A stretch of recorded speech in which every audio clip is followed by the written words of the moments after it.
Stanford University.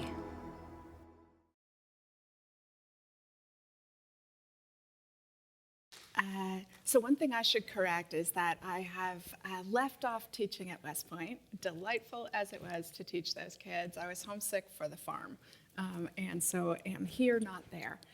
What I thought we would talk about this morning is American foreign policy in a time of austerity. And since this is classes without quizzes, I'm giving you the 5 answers on the top. And let me tell you what those numbers stand for. It's too obscure for me to actually be mean and school teachery enough to get you to guess at what those figures stand for. So I'm just going to tell you since it's a reunion weekend. The first, 18. $18 trillion is the amount of federal debt that the United States currently has issued. A lot of money, right? The second figure, 56,071, is the amount per person that Americans owe of our federal debt. $56,000 apiece. That means every kid graduating from this university in June will actually owe bondholders $56,000. In case you're wondering what we are saddling our children with, that's the relevant figure. The third figure, 2.44. That is $2.44 billion, which is the amount of debt we incur every single day by the federal government. The fourth figure, 31, is 31 cents, which is the number of cents in every dollar that the US government spends that it must borrow. 31 cents of every dollar. So every time you see a federal expenditure, click in your mind that roughly 1/3 of it we are borrowing in order to spend. And the last figure, 431. That is $431 billion, which is the amount of interest the American government paid on our debt last year. That too was a lot of money. So I start with the austerity, and we'll move forward into the foreign policy. And I hope this morning, since you all are stalwart enough to come out on a reunion Saturday morning to have a serious conversation, that it will actually be a conversation. So if you have a question anywhere along the way, shoot your hand up and I'll answer it. If you have a complaint or objection, or you think I'm talking nonsense, stop me and let's talk about it, because I could talk to myself at home. I didn't need to come here to do it. I am hoping to actually have a conversation with you all this morning. So what those five figures mean is that the United States, like most of the developed world, is in the midst of a huge crisis of figuring out how to make the social welfare state that we all value sustainable over time. Because those 5 figures show that we are not on a path to sustainability. In fact, we are desperately vulnerable to rising interest rates in this scenario. And we are deeply, desperately fortunate that the American dollar continues to be the most solid holding currency in the international order. Otherwise, we would have a lot more dramatic problem than we blessedly at the moment do. The German Chancellor, Otto von Bismarck, famously said that God must have a special providence for drunks, babies, and the United States of America. And there is some truth to that. I am right now writing a history of the American experience when we were a rising power. So it starts in 1840 and it works forward to 1921. And it is actually striking how many times we get lucky in unexpected ways. And as a taxpayer, I really hope that this continues to be one of those times. Because if we don't solve this problem in the coming 10 years, the envelope for solving it gets much more draconian. You have to make much more dramatic changes to the social welfare bargain that Americans have had in order to make it sustainable. And I very much hope we as a country solve the problem before then, because as Arnold Toynbee, the British historian, said, empires typically don't die of murder, they die of suicide. And that, my friends, is a set of 5 numbers that trends towards suicide, not murder, for the United States as the dominant power in the international order. But let's get to the fun stuff, which is American foreign policy in this time. How many people think we are living in a dangerous era? So more dangerous than previous times? Let's see a show of hands. Okay, fantastic. You are all wrong, right? Historically speaking, this is the safest time in human history. And not by little, by a huge amount. The likelihood of you dying a violent death is lower by 100-fold than it was for the people that founded this country. Or to make it more specific, I mean, if you take America solely as the example, it ruins the data pool. But I would commend to you a terrific book by Steven Pinker called Better Angels of Our Nature. And it traces both the decline in violence in the international order and identifies the causes of it. Let me suggest a couple to you. Literacy, right? Literacy actually makes a huge difference in the propensity towards violence, historically speaking.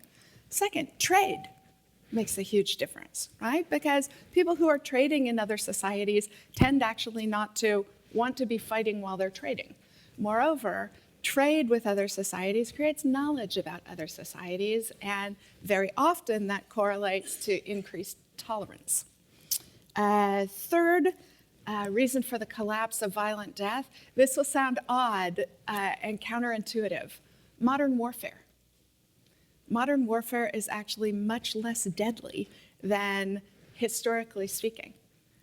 The advances in medicine, right? People don't die of dysentery in modern wars. You mostly don't kill people you're not trying to kill in modern wars. The means of industrialized state murder are much more accurate than they used to be. Also, there has been a growing international norm that it's a bad thing to target civilians, which, in medieval warfare, you put cities to siege. You put cities to the torch. Marriage, funnily enough, Pinker makes a very good argument, is also a main reason for the drop in violence, right? Because the most violent people in any society tend to be its young males.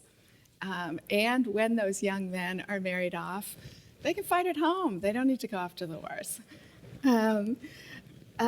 Lastly, the culture of dignity. And this is something that we in the West take for granted in much of our experience and are actually a little bit embarrassed to take ownership of, right? How many times in the last 2 years have any of you said, we hold these truths to be self-evident? But in fact, we kind of do hold these truths to be self-evident. Moreover, lots of other people hold them to be self-evident. We're going to keep coming back to this theme this hour. But the notion that individuals have rights and they loan them in limited ways to governments was revolutionary a couple of hundred years ago. It is actually the norm in the international order, right? North Korea is the outlier in the international order. In the year 1600, it would have been the norm. So historically speaking, this is actually quite a safe time to be living, and that's a very good thing. The last factor that weighs on this is, again, it will seem odd because it's something we live around so much we don't think about, but it is the growth of the nation state, right? The social welfare state that we talk about, where the government has a monopoly of violence, but the government also becomes the adjudicator through law, through arbitration, through the court system. All of those things took out of individuals' hands the need for revenge, right? Because Western societies, actually all modern states, have, for the most part, negotiated means of dealing with redress. And democratic states, in particular, have it institutionalized in a way that the system's responsive to public outrage, as we are seeing about Ebola right now, right? To corruption, to misuse of power, to all of the kinds of things that we legislate and politically move against. And this rights revolution is most notable,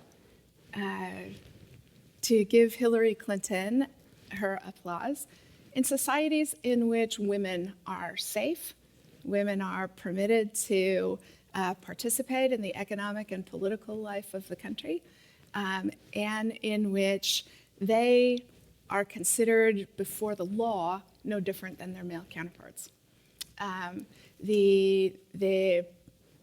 The prevalence of that notion actually correlates to all sorts of good things, not just good governance, but it also correlates to dramatically diminishing infant mortality. To connect back to the start of this discussion about the dangerous age we are living in not being that dangerous, if a mother has the ability to read, that is the strongest correlate with a child surviving infancy, because she can read the instructions on medicines, because she can read general health and welfare stuff. So women's rights actually are a big part of how you make children safe and how you make societies safe. So all of that said, what does this philosophy about whether we are living in a dangerous age say about the age that we're living in? Because as so many of you put your hands up to attest, this feels like a really dangerous time, right? That notion is commonplace in American politics. Donald Rumsfeld used to say it all the time. This is the most dangerous time in American history.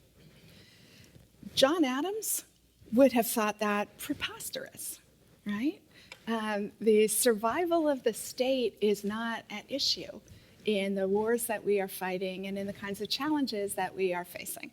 Not only is the survival of the state not at issue, the survival of the society doesn't feel at risk in the way that it did to, for example, President Eisenhower.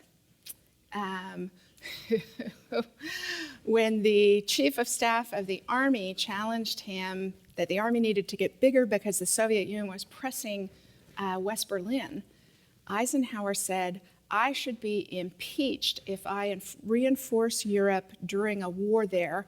The American Army will be needed to restore order in Baltimore and other American cities after the nuclear exchange." That's actually not a set of problems that American leaders have for 30 years had at the top of their agenda. It was at the top of Eisenhower's agenda, and rightly so.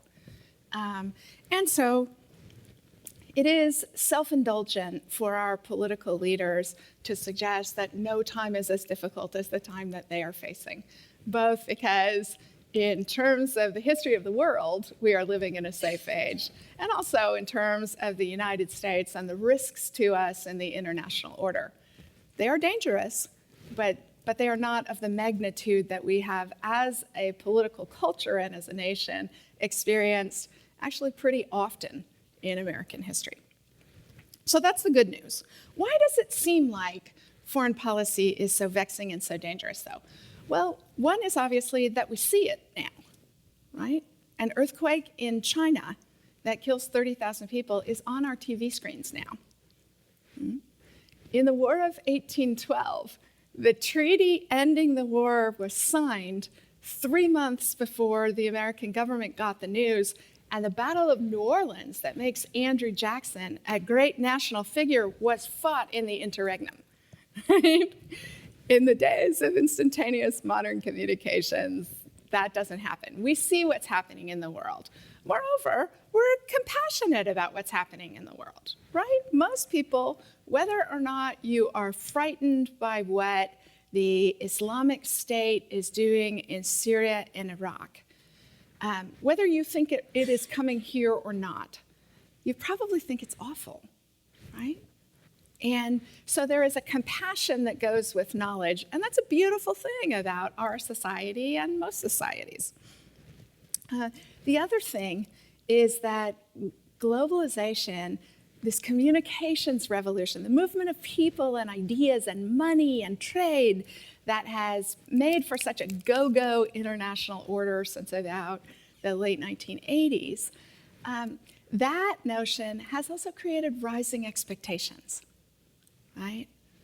40 years ago, a Tunisian fruit seller who was exasperated at the bribes he had to pay and his inability to get the capital to buy a truck so he could make the next step towards his success in life, that guy wouldn't have thought it's better every place else, or he might not have thought it. Now he sees it on TV all the time. He reads about it on the internet. There is a crisis of rising expectation in places that are badly governed. And that's the real link I want to make to foreign policy in a time of austerity. We are profligately governed, but we are well governed, right? You have the ability to throw your government out of office when you're sick and tired of it. You have recourse through law to constrain the government's actions. Mostly what we are seeing with the tumult throughout the Middle East, the pressures the state of China is under, Egypt, the crisis in Argentina that comes, well, we'll get to Argentina later. All of these things are to some extent the clash between rising expectations of people and the inability of governance to deliver them in their societies. And you can almost draw a spectrum from well-governed and therefore peaceful societies to poorly governed and therefore ready to explode societies. It also merits saying this is a particular problem right now in the Middle East. Anybody care to offer an idea about why that is so? Why is the Middle East so violent and so reactionary now when it hasn't always been and other places aren't? Why are they the big outlier? Yes, sir. Religion. That's certainly one possibility, right? It does seem very strangely coincident that most of the explosions are happening in the Middle East. But Indonesia is a Muslim country and it's not violent. Malaysia is a Muslim country and it's not violent. India is a Muslim country and it's not violent. So it can't just be religion because, I mean, American Muslims aren't violent either. Yes, ma'am? Okay, so American foreign policy is the cause of this, right? That either we set off a chain of events that has spread like wildfire through the region, or there is an original sin about our involvement that caused it to happen. Certainly a possibility, but change predates it, and also societies that were largely untouched by it are some of the ones that are reeling most now, and I offer you Egypt. So it can't be the entirety of the explanation. Yes, ma'am? The British after World War I really screwed up all Okay, so groups where they fought. nice. So drawing straight lines on a map that don't correlate with religious boundaries, tribal boundaries, cultural boundaries, sense of belonging, access to resources, none of that stuff, the Sykes-Picot line. Also, definitely a problem, right? What makes someone Syrian? If you ask a Syrian, right, what makes someone an American? We came here, right? That's what makes us an American. And you could add on to that the political creed of holding these things to be self-evident. And also, We pushed the British north, we pushed the Mexicans south, we drew our own lines. And other people didn't have that luxury. And that too is part of it, but that's also not all of it, because some borders are holding, and some societies do feel cohesive. Let me just offer you the suggestion of Jordan, which since 1948, 50% of their population are Palestinian immigrants. And somehow they have managed to create a sense of being Jordanian amidst all of that, and their borders matter to them in a way that they don't for Syria or Iraq or other countries. So that too isn't all of it. Demographic talking age ultimately very rapidly combined with lack of education and broader education. Okay, so two really important points that take us back to Steven Pinker, right? Who is violent in any given society? The equivalent of my nephews, right? It is young, unmarried men who tend to be the cause of violence in every society. And the demographics of the Middle East, most of these countries are at least 25% youth. So disproportionately. The failure of education systems as well. Big pieces missing though. Yes, way in the back. The awareness of the haves and the have-nots, the economic. Okay, yes.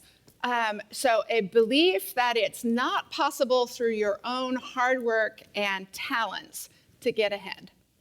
That I think is a huge part of it. Let me offer you one suggestion.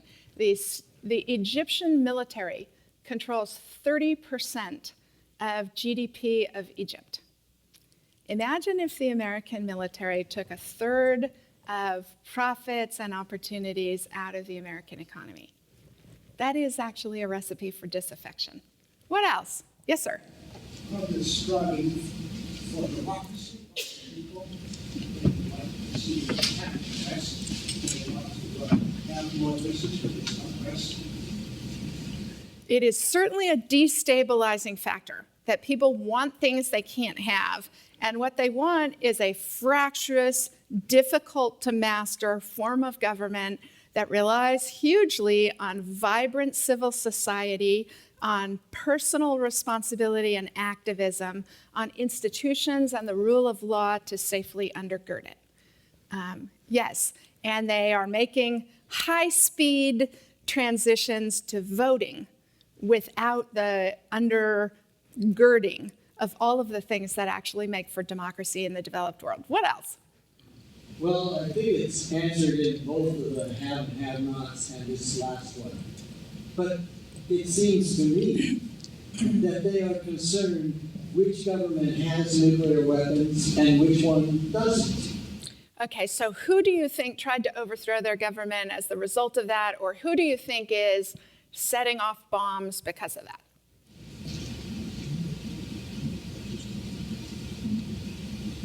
We haven't had any nuclear warfare since the Second World War, as far as I'm sure. Certainly true. I'm trying to suggest, though, and the reason that I pushed you on this is that almost all of the reasons that everybody offered are actually governance issues. They have to do with opportunity. They have to do with the rule of law. They have to do with accountability of governments. They have to do with getting an education and it resulting in a job, right? And yes, ma'am. Okay, so who in the Middle East is committing acts of violence for oil? People like ISIS who are trying to get a hold of control of the oil resources. It's always been who's going to control the oil, control the macroeconomic wealth. Okay, so this does connect to the notion of lack of opportunity. And what you are saying is talked about among political science as the resource curse, right? If you look at dynamic economies, they tend to be small business economies, right? They tend to be open a restaurant, open a hairdresser, you turn out to be good at it, you open 3 more, and you scale up. Oil, diamonds, things like that require enormous upfront investments to be profitable. They tend to be nationalized, so run by states. And then states make decisions about the distribution of that welfare. That tends not to be, that tends away from dynamic economies. It tends towards authoritarian governance if you look at the countries that have it, right? Because it's about the avenues to wealth are through government, and they are narrow avenues with very high stakes at the top. So we are lucky not to have struck oil until Rockefeller and Company founded in Pennsylvania, and that we had a good, strong, diverse economy when that started. But it tends actually, most political scientists, while thinking it's an elegant argument, also think it's not determinative. And so what you see in all of these connected issues is two things. First of all, it takes actually a lot of things going wrong for a society to fail, right? It's sort of like when I was working in the Defense Department, we had a spate of fighter plane crashes across all of the services all over the world, and Bill Perry, who is the terrific Secretary of Defense, put a team together to look into, do we have a big problem? Is there a common failure across these that we can look at? And the answer was no. It's just a weird, spooky coincidence. And Secretary Perry's reaction to it was to say, yeah, that's about right. It takes a lot of things going wrong to crash an airplane, not just one thing, typically, because there is resilience built in the system. And that's true of societies as well.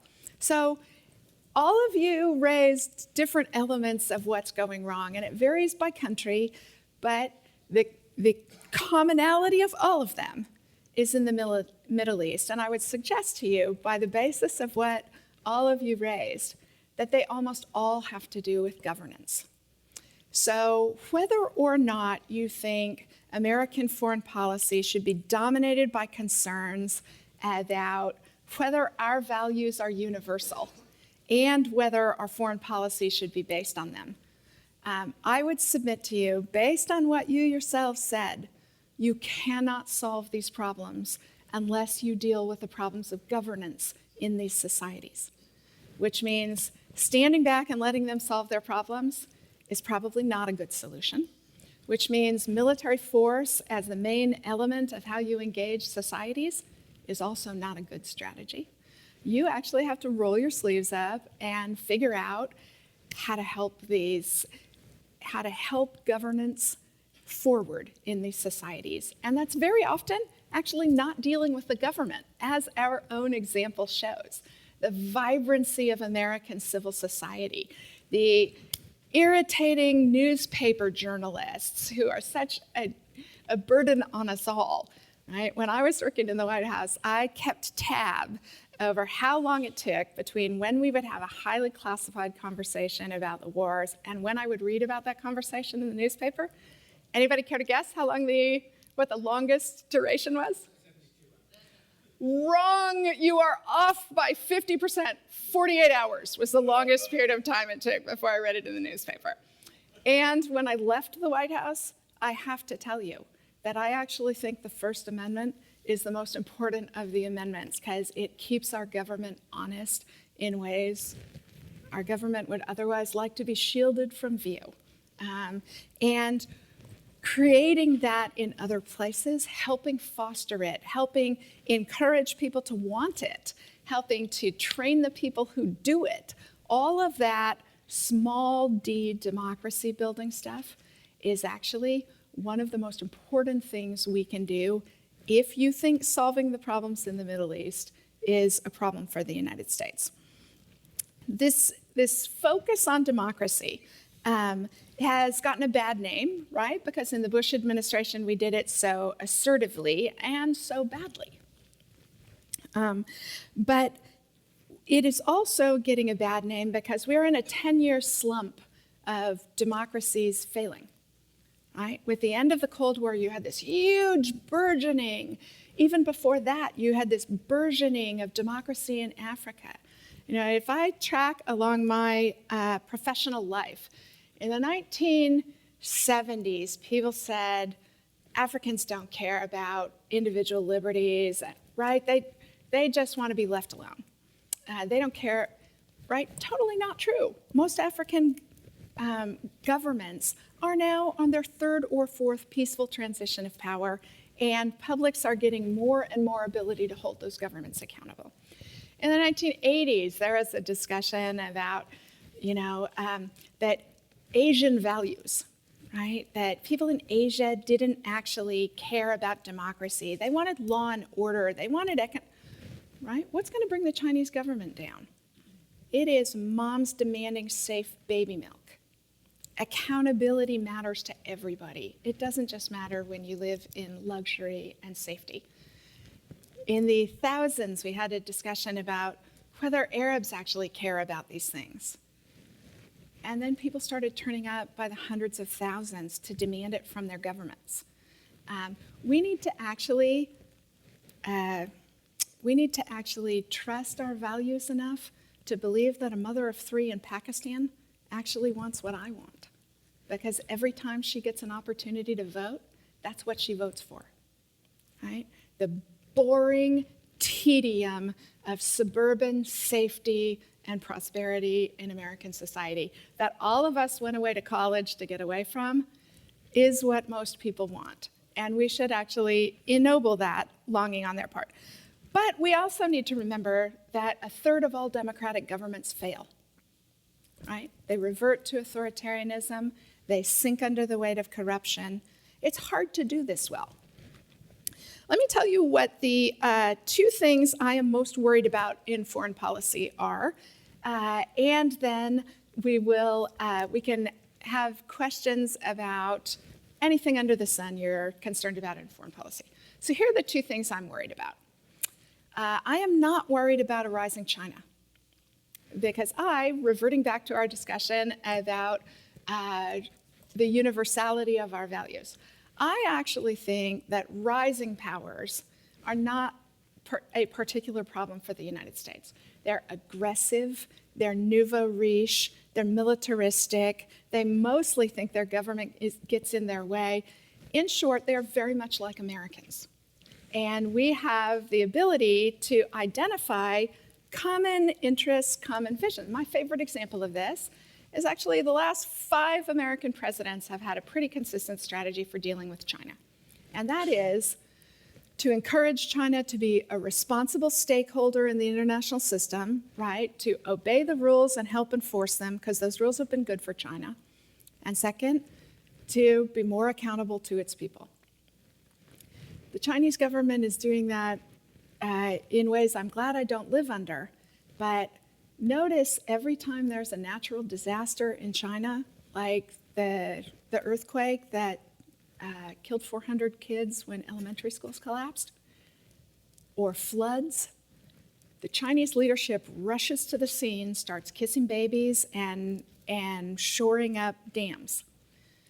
That is a government that has actually acknowledged the power of public interest and is groping for ways to find its accountability. I'm less worried about authoritarian capitalism, as we political scientists say, because I think as people grow wealthy, I can only think of 2 examples where they have actually chosen something other than a government they control. And it's those 2 examples I want to talk about because they're what I'm worried about: Russia and Egypt. Because these are both examples where people, when offered political liberties, instead chose authoritarianism. In the case of Russia, right, after the end of the Cold War, you have a tumultuous decade. You have robber barons of the kind not seen since Leland Stanford was setting up railroads around this place. You had an enormous amount of social dislocation and social change. And what that has resulted in, it looks to me, is 2 conclusions by the Russian people. The first, that they cannot be successful on the terms by which we are successful, right? And second, that it matters more to them to feel important in the world than actually to feel good in the world, right? Crimea. What do they want to do? They want to teach the Ukrainians a lesson. Putin has an 85% approval rating after taking Crimea. It's true that we have a Putin problem, but we also have a Russia problem, and that is much bigger and more dangerous because it is the potential of a backlash to the liberal notion that history is progressing towards greater and greater individual liberty and individual safety. And then there's Egypt, right? So you have Egypt's first, you have the Tahrir Square protests, Mubarak resigns, you begin to organize elections. Not surprisingly, the only organized political force in the country was the Muslim Brotherhood, because they were, in fact, the resistance to the government. They provided social services that the government failed to do, and that's how they got broad acceptance in Egypt. And they won the early elections, and then proceeded to govern mostly badly and mostly clumsily in a way that brought out the largest political demonstration in the modern era, which was Egyptians demanding an end of the Muslim Brotherhood and encouraging their military to take over their government. So it's a military coup in the sense that the military took over the government, but it's also the insistence of Egyptians for overthrowing their government. And that's actually really hard to come to terms with. I would suggest to you, however, that the solution to these problems is still governance, right? Egyptians were afraid the Muslim Brotherhood wasn't going to allow voting for parliament. That's a big part. And they didn't see their society getting even any better. They saw it getting worse. They saw it getting less tolerant. They saw it getting more fractured. They saw tourist money drying up, which is a major source of the economy. So even in the two cases that scare me most, that is people rejecting what truths I believe to be universal, governance is still a big part of the solution. And I believe that we ought to focus our attention on those two countries and helping figuring out a way by dint of carrots, sticks, shame, all those great tools of American foreign policy to try and affect change in those two countries, because I think it's going to matter, they are going to matter more than many others. And they are not just going to matter for themselves, but they pose the prospect of an alternative world order in which the costs go way up to the United States to preserve and advance our interests in the world. The dirty little secret of American foreign policy is mostly the reason we succeed is because most people in the world want us to succeed. They don't resist what we want to have happen. They very often enthusiastically assist with what we want to have happen. And that is rare for great powers in the international order, right? Rome has to do by force the subjugation of lands, and then it makes its rule partly acceptable through law. The British, you know, the old joke from the War of 1812 that Britannia rules the waves, so Britannia waves the rules. The United States bursts onto the scene as a state constituted on principles we believe are universal. And our foreign policy very often fails to live up to those. And whenever our foreign policy is consonant with those, it gets more and more expensive, right? Because my mom doesn't understand why Saudi Arabia is an ally of our country, a country where her daughter couldn't drive, vote, or do her job.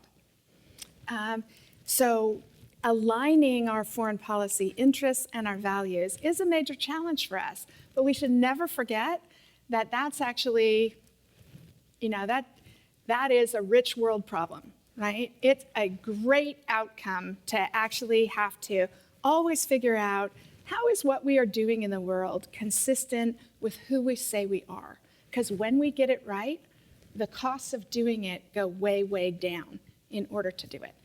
The United States government is mostly not good at cost-effective strategies, right? We mostly throw money at problems, and this is particularly true in my field of expertise, defense policy, right? Anybody know what the American defense budget is? It's about $580 billion this year, with about another $80 billion in war spending. That is fully 50% of the global total. So we have an outstanding military, and we spend half the world's defense spending to get it. We are not good at cost-effective strategies, and I would close by suggesting that given that we are talking about $18 trillion in federal debt, $56,071 per person owed for that, $2.44 billion in additional debt accrued every day, 31 cents on the dollar that we are borrowing, and $431 billion that we paid in interest last year. We ought actually to hold our military and our diplomats and our commander-in-chief responsible for more cost-efficient strategies, because they're out there. We actually need to roll our sleeves up and find them, and especially for affecting policy in places like Egypt and Russia that are recidivists against the international order that has actually been so beneficial to the United States and most of the rest of the world, and not very expensive to sustain. For more, please visit us at stanford.edu.